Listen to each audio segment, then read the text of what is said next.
Hi, how's it going? This is Resident of Collingwood for YouTube. Resident under slash of under slash Collingwood for BitChute. I'm laughing at something I saw on Twitter. I'm sorry. Um, I'm here to continue my read along reviews for John Philip Betancourt's continuing blog series, The Return of Dark Shadows, Series 13, Chapter 8, A Mounting Devastation.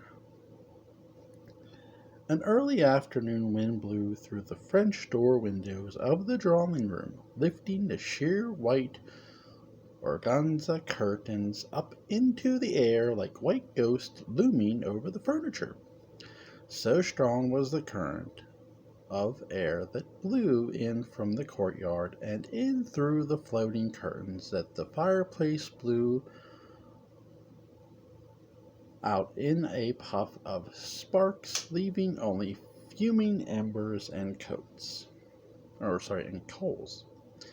The fire going out was cruel reminder that only 5 days before the legendary matriarch of the Collins family, Elizabeth Collins Stoddard's own fire that which burned inside of her had gone too.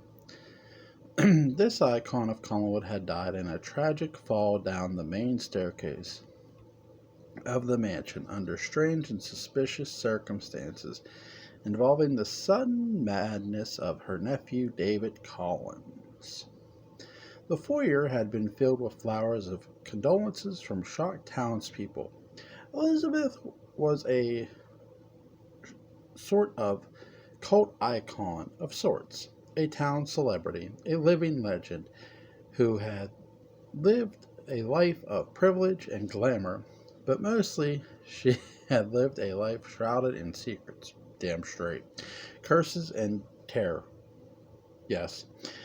Now, her life would only exist in the local folklore of the fishermen whom she employed and in the campfire stories of children whose parents and childhoods were haunted by the shadows of Collingwood for all time.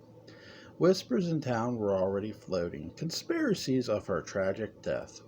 Was she really the victim of a freak accident in her own home? Yet, on her birthday? Everyone in town knew that with the Collins family, nothing was ever as it seemed. David and Kimberly's 5-year-old son, Caleb, danced around the freezing drawing room, jumping at the floating curtains, trying to grab them down as it were some kind of game someone was playing with him. From the corner of the little boy's eye, he saw a figure standing in the bright light of the day. It was a woman with dark hair and deep dark eyes and pale skin, who blew kisses at him. With each blow of a kiss, a wild gust of wind would flow into the drawing room like a river of cold air, lifting the sheer curtains again for Caleb to jump at.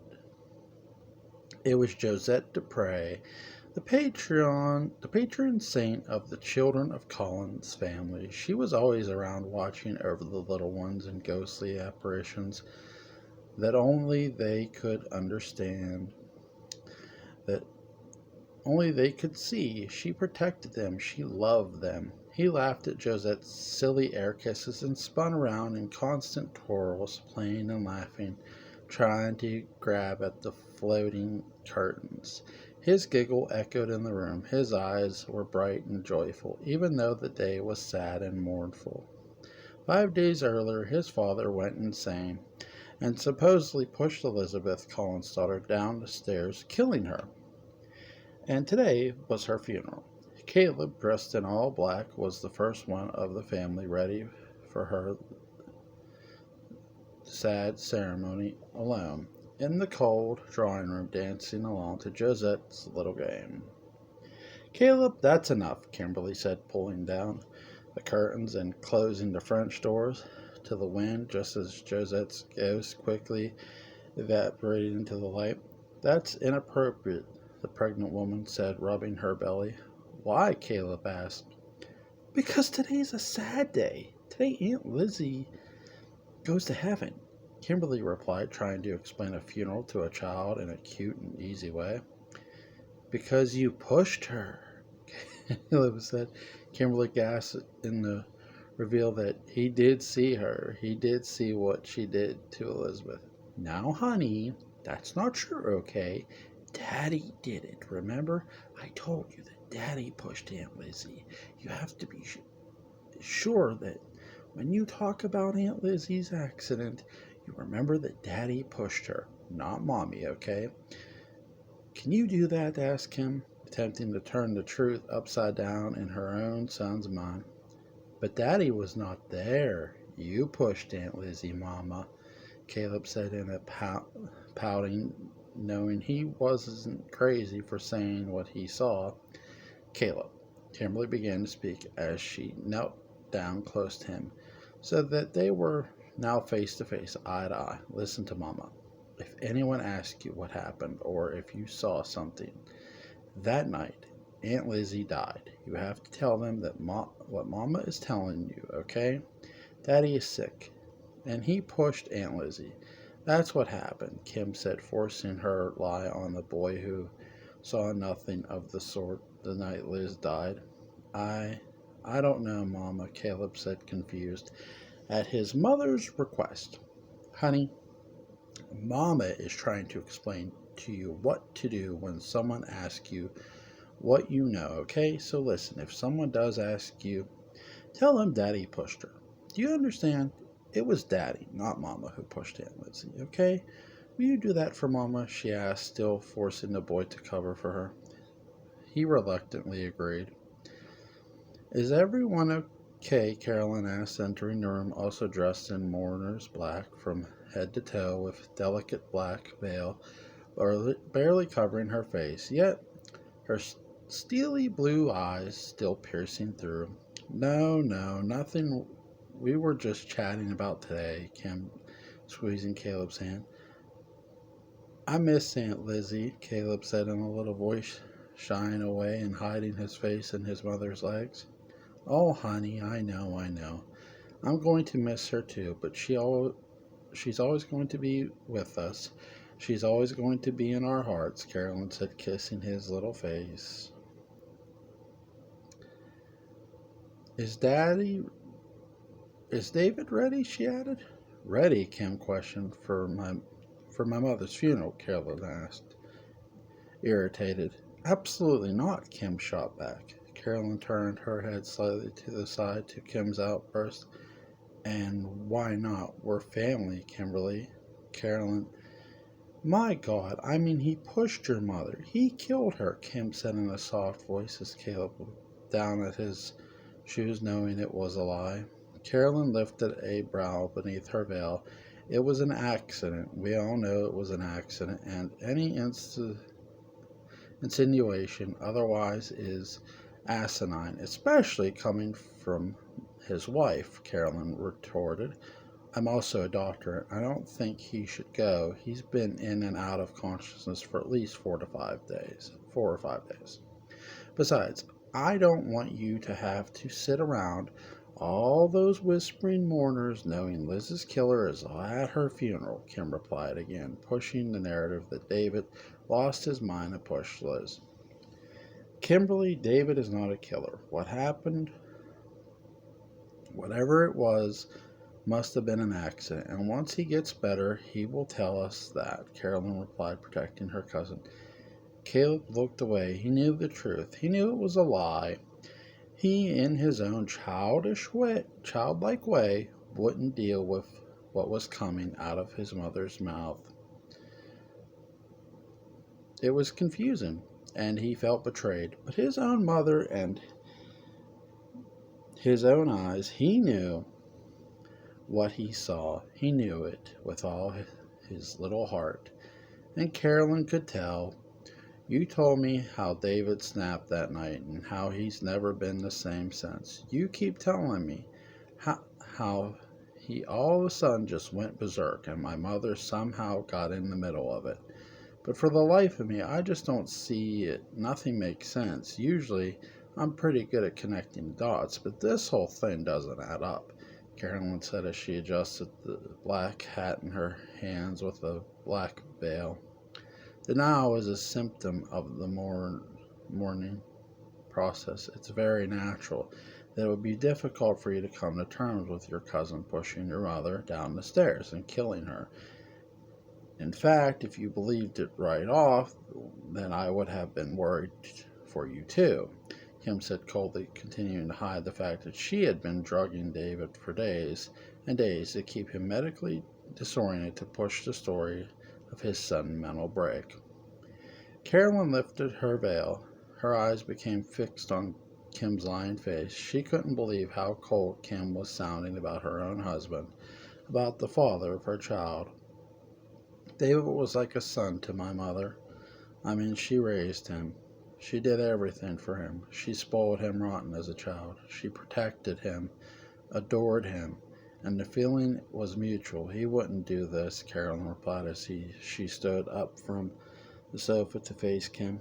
Carolyn, you've been gone a long time, so I should remind you, Kim said with a snarky tone, about Carolyn's many years' absence from Carolyn. Your mother didn't fall on her own. She knew very well that we didn't want her walking around the house without Noel being here. On Noel's days off at night, your mother knew to call one of us. She must have called David, and David was going through a psychotic break. He's been under so much stress being the only family member here, working at the cannery and all. Carolyn rolled her eyes at the obvious insinuations. We could have the police come and investigate it, but I thought you wanted to be sure they thought it was an accident. I know how much your family appreciates their privacy in family matters such as this, Kim continued, making sure she kept David out of the police's crosshairs. Carolyn knew it too. Collinwood and the Collins family had too many secrets and too many skeletons in the closet for anyone to come poking around, sometimes quiet. Literally, in fact, they had never even reported Evangeline's disappearance either. It was too risky, it was too dangerous. Carolyn agreed to all of this, but she hated it. I think what needs to happen, Kim said, adding to the second part of her plan with Victor and the OTH, is that we should make sure that David is taken care of and taken care of in the correct and appropriate manner. Oh, what is the appropriate matter? Is that, Carolyn asked, crossing her arms in defiance. Wincliffe, I think we should have him admitted, Kim said, just as a sudden hush came over the room. Absolutely not, Carolyn shouted, breaking the silence. Carolyn, be reasonable. He has to be taken medically. I'm a doctor. I know these things, Kim said. You're not a doctor yet. Carolyn reminded Kim that she actually hadn't gotten her medical license. As Kim began to sizzle with frustration, little Caleb gasped out loud, Daddy! Caleb said as he sweaty and disheveled, David walked into the drawing room. His eyes were sunken, his skin pale, and his hair a mess. He was drugged, sick, and seeing things all over the place. Monsters, his demons, his past, everything bubbling up in a horror show just for him in his mind. The serum Kim had been administering had caused him to lose every ounce of sanity, and at this point he was a shell of the man Carolyn knew. He was gone. David, you shouldn't be down here, Kim said, trying to keep David out of Carolyn's way for fear of the truth coming out. No, wait, he's been so sick that I haven't been able to see him, David. Honey, are you okay? Carolyn said, rushing over to him and getting in between the married couple. David said, his mouth dry and lips chapped. You should be in bed, Kim ordered. Stop it, Kim. Stop. Let him speak. David, talk to me. I need you to tell me what happened with my mother. Please tell me. You didn't push her, Carolyn began. Carolyn, Kim shouted. Kimberly, stop interrupting me. You may be studying to be a doctor, but you're not one yet. And until you get him checked out by someone, I wouldn't have you dictating what happens in this house. Do you understand me? Carolyn screamed. asserting herself as the new matriarch of the family. Aunt Liz, where is she? David must muttered to say in a breathy and exhausted voice. You don't remember? Carolyn asked. Of course he doesn't. He killed her, Kim said in a cold way. David began to shake and sweat. He began to hallucinate and see Elizabeth in a corner of the room. Then he'd turn, and she was in the window. Then he'd look away, and she was standing next to the fireplace. Then next to Carolyn. Then next to Kim. Then she became Carolyn and became Kim. There were now 3 and 4 Elizabeths in the room. I can't take it. I can't take it, David screamed as he fell to his knees and his mind filled and poisoned by the drugs in his blood Kim was giving him. He was consumed by a maniac and insane confusion. Sorry. I'll take him upstairs and to bed, Kim said, taking back control. I think Carolyn began to say, but paused as David got up. It's better that you both stay home and don't come to the funeral. Caleb, too. I'd rather be alone, shouted, her heart breaking for David, who was clearly out of his mind. Kimberly lifted an eyebrow as David clung to her arms in a slump in pain. Terrorized by the drugs his wife injected him into his body in secret. If that's what you wish, Kim replied, actually annoyed by Carolyn's superiority. Come on, David, let's get you to bed. Carolyn was now alone with Caleb, who was suddenly very quiet. He had been so much in the last month. He had seen so much in the last month. His nanny vanishing in a black blob created by Justin. His mother pushing his great aunt down the stairs, and his father losing his mind. It was all too much for the little boy to verbalize. Carolyn sat him down on the dark green family sofa, and he snuggled up under her black organza-covered arms that felt soft to his face. It's going to be okay. We're going to be okay, she said, holding him tightly. Upstairs, David was now asleep, the sedative rushing through his body like a Formula One race car. Kim walked to the bedroom door and listened. No one was coming. She quickly rushed to the phone in David's room and dialed Victor, her co-conspirator in the elimination of the Collins family. How are things? Victor said as he answered the phone. How did you know it was me? She asked. I just know, Victor said, carving a hole in the photograph eye of David Collins that was on the kitchen table. Things are good. David is almost out of the way. I'm just having trouble with Carolyn, Kim reported. And the boy? Victor asked. Kim didn't want to tell him he was fighting his memory. She knew that if Victor knew the truth, that he would kill the boy himself, her own flesh and blood. She was having second thoughts about killing him and wanted to be sure that she could take care of that herself when the time came, if the time came. He's fine. He's holding to the story, she said, giving a half-truth. Good. Let Carolyn have her funeral today, and as soon as it's over, Victor said, pausing for Kim to soak in his next order, murder her.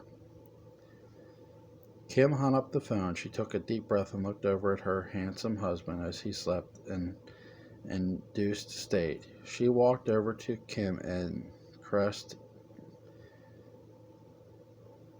his bare chest. His breathing was good. He was sleeping in a deep sleep. I'm sorry, but for the sake of the world, for the souls of so many lives who deserve to be safe from all the evils your family has birthed, you can't go on. David, tomorrow I'll have you taken away forever, Kim whispered in David's ear as she kissed him for the last time on his lips. Carolyn at the Collins Mausoleum. Behind the glazed windshield of a sedan, Noel and Cameron watched as a local priest, undertaker, and Carolyn lowered Elizabeth's casket into the lush green covered ground of Eagle Hill Cemetery next to her father, mother, and brother. The family plot was directly across from the old mausoleum that housed the remains of the Collins family members. It also included the secret passage and hideaway crypt where Barnabas Collins once laid. After the altercation with Kimberly, Carolyn called around and asked that all other mourners, old friends, and acquaintances in town not to come to the cemetery. She wanted to be alone, just her and her mother and the priest. Carolyn allowed the priest to bless the hallowed ground where Elizabeth would lay for eternity. The priest, an old man around the edge of Elizabeth herself, handed the black-veiled Carolyn a silver tray with a mound of soul in it. With a gloved hand, Carolyn tearfully reached for a handful and sprinkled it over the open grave. She was a wonderful woman. I knew her well. Did you know she used to come around my parish as I was just taking my vows? We became very close at one time, the priest said. I don't remember, Carolyn said through sniffles. Oh, it was much before you were born, my child. She was a good woman. I did care for her very much. She and I became close in those days. Many years ago, of course, she would come by and visit, and we were close, Elizabeth Collins. As I knew her, she was a kind spirit, and I knew she is now in the light of the Lord, the priest added. Carolyn began to cry. Thank you, Father Helsing. Thank you. If you need anything, please feel free to give me a call. My door is always open, especially for anyone as close to Elizabeth as you, Father Helsing replied. He then smiled and patted Carolyn on the shoulder, then extended his condolences once more to her and her family, wherever they were. Carolyn politely thanked him and stood there alone as the undertaker continued to fill in Elizabeth's grave. When Carolyn turned to reach for a bundle of red roses, a gust of cool sea wind blew over Eagle Hill Cemetery, rustling the beeches in the bare autumn trees, causing a xylophone sound effect to ripple through the air. Father Helsing crossed himself and looked back at the grave. He then blew a kiss to Elizabeth's grave, his very special friend. As Father Helsing walked off down the yellowed grass, Carolyn took out her handkerchief, dabbed her eyes, and slowly began to rip away the petals on several blood-red roses onto the dirt. One rose for each of Liz's beloved family members. She looked over towards the mausoleum that had been allowed to become swallowed up by lush, overgrown brush. The stone Collins' name still stood at the top, above the iron gate. Only the letter O was obstructed from view by a rogue vine of ivy. In a black car parked under a large shadowy willow tree hidden from Carolyn's view, Cameron, his boyfriend Lucas, and his Aunt Noel watched from afar. Cameron's emotions were bubbling up in his stomach. He felt horrible that he couldn't go to his mother Carolyn. All these years, all his life, he was living next door at the old house with Noel to his family, and he didn't know it. He had met Elizabeth every now and then because of Noel's position as her caretaker, but he never had a chance to get to really know her as a grandmother. And now she was gone. I just want to go over there and be there for her. I just want to hug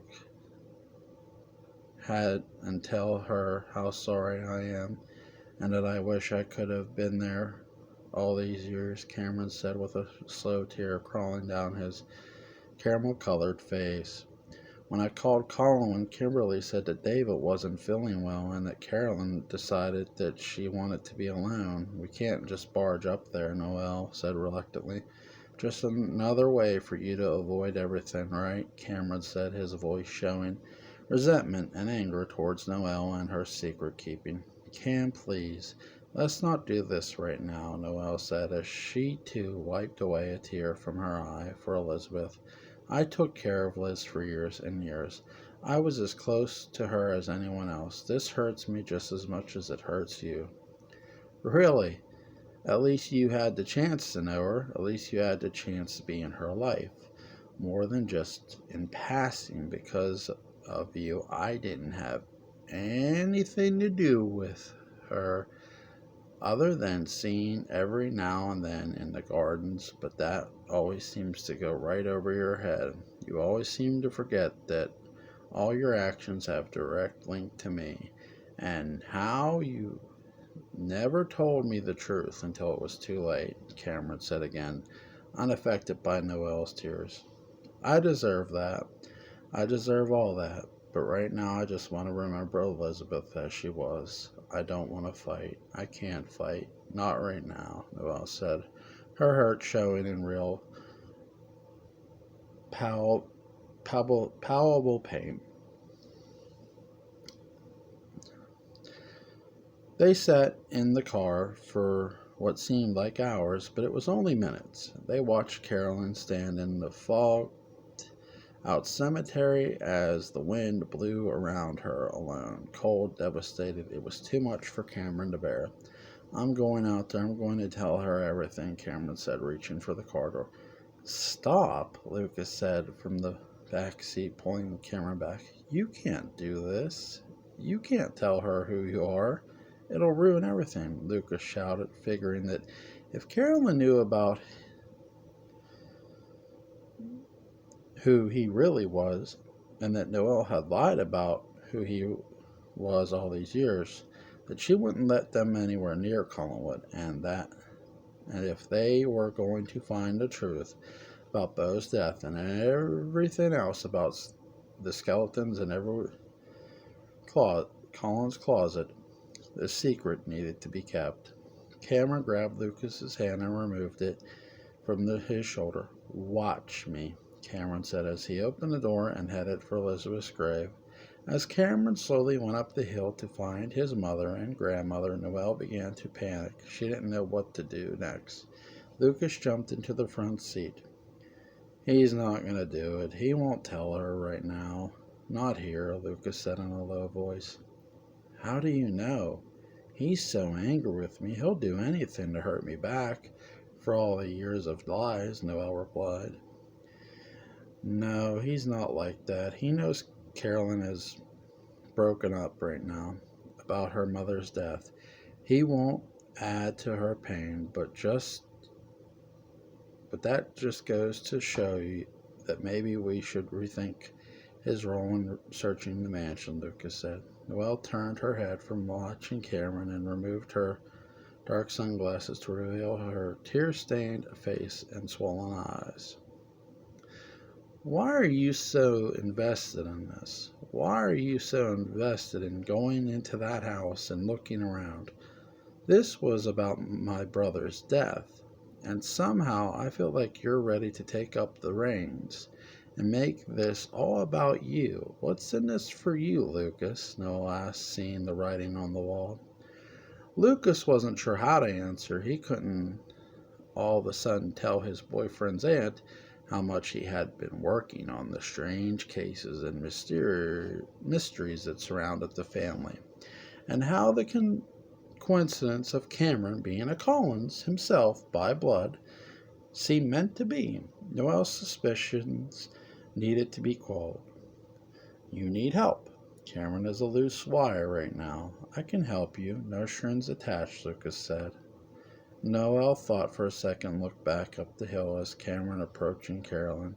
She took a deep breath and answered, Tonight I'll give you the key to the side servant's door that I use on occasion.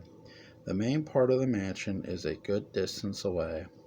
No one will hear you enter there. There'll be a hall directly leading you into the kitchen. From there, you'll have access to the rest of the mansion and the family's living areas. You'll follow that area into the drawing room, the main staircase, Noel explained. Lucas smiled evilly and looked back up towards Cameron just as Noel reached into her purse and pulled up the key the Collins family entrusted in her care, the key to the servants' entrance to the mansion where all secrets would be revealed. I'm sorry to bother you, Cameron said in a soft voice as he finally reached the summit of the small cemetery hill in the shadow of a large oak tree in the mausoleum with the stone name of Collins. Carolyn turned and looked at her son in the face for the first time in almost 25 years. She lifted the black veil from her face to get a better look at him. The young man who had eyes so deep and so brown and so kind warmed her heart with just one look. Instantly she felt like she knew him. Instantly she felt like that face was someone else's from decades ago. Carolyn began before being interrupted. You probably don't remember me. We haven't really met ever. He paused. Cameron Frame, Noel Clovert's nephew, he explained. Oh, of course, of course. Mother's caretaker, Carolyn said, reaching for his hand to shake.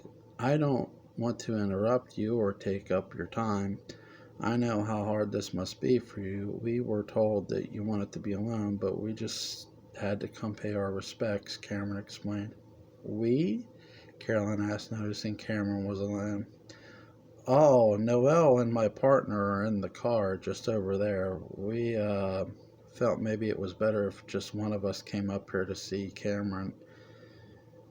you, Cameron said, covering up his story. Carolyn looked down the hill past Cameron and noticed the cars sitting there with the figures inside. I see, she said. Mrs. Thorne, your mother, Mrs. Stoddard, gave you so much. Noelle worked with her for so long. She helped me get into college. She gave us a place to stay. She was very kind to us. I don't think I will ever be able to repay her, Cameron stated. Cameron, she wouldn't expect you to. My mother gave because she was kind and loving. I'm sure she was very proud of who you became.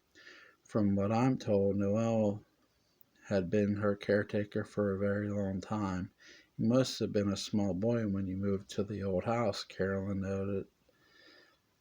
Yes, I was 4, Cameron said. I'm sorry I've never been down to see you since I moved to London in '72. I just never really turned back, Carolyn lamented. That's okay, Cameron replied. I hope that you know that Mrs. Stoddard was well taken care of, he added.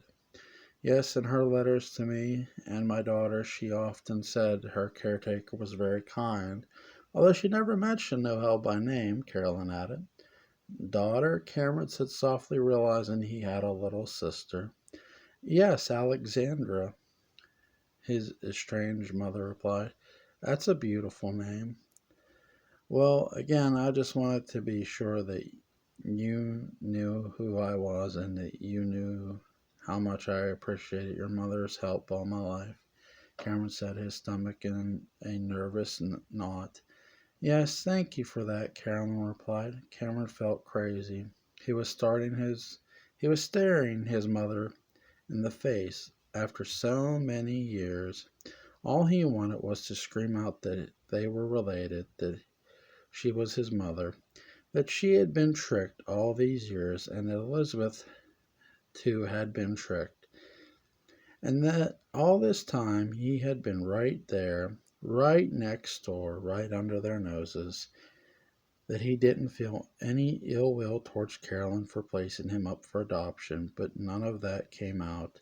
None of the truth came from his lips. The cool air swirled around the seagulls, screeched a painful wild song above the cemetery, and All Cameron could muster was the typical condolences one says to another at a funeral. Cameron smiled politely. He handed her a bouquet of flowers and smiled again and rushed back to the car where Noel and Lucas were waiting. A gush of painful and broken tears fell from his eyes. He was dying inside with pain. He got in the car and slammed the door. "Are you okay, honey?" Noel asked after a split second of silence. "Just take me home," he replied. Carolyn watched as Noel's car drove off. She watched it go down the small cemetery road and towards the front gates, and watched it vanish into the gray horizon. She felt a strange bit of nostalgia as she remembered Cameron's face, his kind and warm eyes, his chestnut skin. It was all so familiar. She then turned to her own waiting car and signaled to the driver that she was ready to go back to Collinwood. She pulled out a single white rose from the bouquet Cameron handed her, and laid to rest on her mother's grave, then kissed her hand and placed the kiss on the dirt. She made her way slowly over to her car where her driver opened the back door for her. "Ma'am, are you okay?" the driver asked as Carolyn smelled the white rose. Carolyn didn't know what to say. The truth was she didn't know. She felt numb. She felt cold. She felt dead. "Ask me tomorrow, Albert," she said, using the driver's name. "Ask me tomorrow." Lucas with Noel's key to Collinwood. That night, in the pitch black darkness with only the gauzy moonlight sky to guide him, Lucas made good on his promise to Noel behind Cameron's back of going into Collinwood and attempting to find the truth of what happened about Calvert all those years ago. Lucas was armed with a key that the Collins family had entrusted to Elizabeth's caretaker, Noel, that she had given him in secret just 2 nights before. This key was the little opening a door. Sorry, what did I just do? I did that. Where was I? How did I just do that?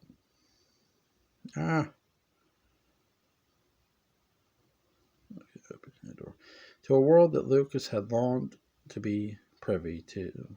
For all his adult life, Noel's key to the servants' entrance to Collinwood. He slipped the golden-toned skeleton key into the servants' entrance door of Collinwood, where no one would see him. He pulled the door closed behind him and realized he was now in the throes of his own biggest dream ever. He imagined what he would find: secrets, mysteries, all kinds of hidden treasures that the family had buried away forever, so that no one would ever find. Lucas would be the one who discovered these items. He would be the one to solve crimes and mysteries with ease because of these discoveries. And with his findings, fame, fortune, notoriety, it was his destiny, it was his calling. As he stood in the doorway of the servants' entrance, a glow of white light appeared behind him. It was a woman in white gown and with large dark eyes. She seemed to be weeping, but no sound was coming from her. It was Josette Dupre. Her hair, dark and flowing, was flowing in a non-extinct breeze. It also filled the bottom of her gown, lifting slightly to show that she was floating above the floor. Lucas felt this cold, icy feeling on the back of his neck and turned around quickly, only to see the door he had just come from. Josette was now on the opposite side of him, glowing like a firefly and still weeping silently. Lucas turned around again, and she was gone, flashing back again to where she was when he first came in. He could feel her presence, but she could not allow him to see her. He could feel her dark eyes staring straight through him, but he could not pin her down and look her in the face. "Who's there?" he whispered, hoping that someone would reply. She did not. "I ask you to show yourself to me. I can feel you. I can tell you are here. Please show me your face." The budding paranormal investigator begged, but the ghost of Josette did not comply. She only stared at him from her ghostly perch above the floor, floating in white light and in a cold breeze made from her spiritual apparition. "Please tell me who you are," Lucas asked again of the shy Josette, as he turned again to find her. "Maybe I can help you," he added. Josette did not want him to see her. She knew what he was. She knew what he would eventually happen to him in the future, and she knew that time was ticking on everything and anything regarding Lucas Granger. She slowly dimmed the light. Her body was exuding, and the wind around her subsided. She began floating around,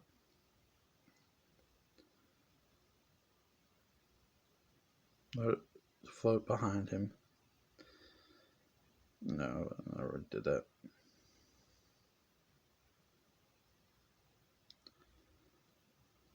Yeah, she could now close. He could feel her right behind him, but her powerful spiritual force froze him in his place. "I can help you," he whispered as his eyes widened with wondering of the force holding him in place. Josette, her body now gray and flesh-like, and not at all transparent as it was before, stroked his hair. She could feel every strand of the beautiful, premature white hair he had. She came centimeters from his ear and whispered back, "It is you who may need help. It is you who will need all the help he can find." And when she was done speaking to him in a whispery, ghostly voice, she released Lucas from his frozen-like state. He gasped in a deep, loud breath of air and turned around to see he was alone in the servants' entry room. Josette had gone. Now alone and inside Collinwood, Lucas knew his thoughts of the mysterious family were correct. There was something here at this mansion, something powerful and supernatural. As frightened as he was with Josette's strength, he knew he could still do everything he could before the sun came up to find any evidence. He could for Noel, and most of all, evidence of existence of the supernatural, all for himself. Okay, guys, that's the read along. Here's the review. Keep in mind, David's going to go to Wincliffe. I do think Josette's there to sort of not just protect Caleb. She's there now to protect the Collins family members from Kimberly. I think Josette's there to be more watchful of what Kimberly's doing and try to maybe protect them. I think that's what Josette is there for, honestly. I do think I love Caleb's interaction with Josette's ghost. I thought that was so good. It reminded me of David, and that's, the apple did not fall far from the tree, obviously, or even fall off the tree, if you would. I love the quarrel between Kimberly and Carolyn. That was really good. I love the interaction between Cameron and Carolyn. I do think Noelle is sorry for lying to Cameron. Was she right? I don't think she was completely wrong. Because I'll tell you why. I keep thinking of India. And it's, the thing of it is, if you're going to keep something from somebody the way she's been doing then you need to let go of the very thing you're searching for. I think with India, her her uncle, if you would, brought her to Collingwood, and that was sort of his mistake. Should have left well enough alone, dog. But should have just, you know what? Oh, we're good. We're good. Um, the characters are obviously, really well written here. I really love the scene setting. It's really great. And let's see if I'm trying to think. I think all really Josette did was make Lucas more curious. Some people, keep in mind, some people go towards danger no matter how dangerous something is. Because, just because you know what danger is doesn't mean you're always aware of when it's going to happen to you. And I think that's Lucas Granger in a nutshell in a lot of ways. Um, so it'll be interesting to see what happens. Really, really good. Link will be in the description box. Like, share, comment, and subscribe, and I'll see you next time.